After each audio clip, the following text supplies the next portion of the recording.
始終都係第一次打咁大型嘅賽啦，咁贏到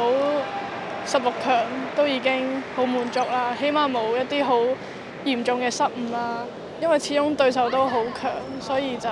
都輸咗，吸收咗好多經驗啦。即係有好多強隊都會喺呢度一齊比賽，即係亦都會見到佢哋有好多唔同嘅技巧，佢點樣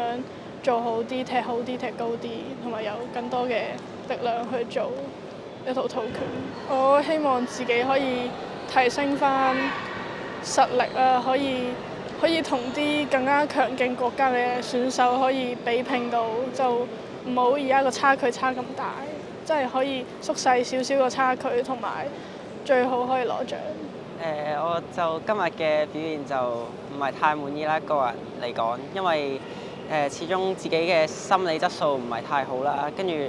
落到場都係比較緊張，始終都係一個大型嘅運動會，而且係第一次啦，所以落到場比較緊張。我就比較希望喺打比賽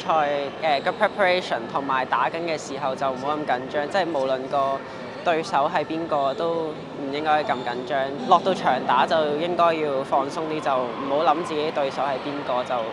搏盡無悔就可以啦。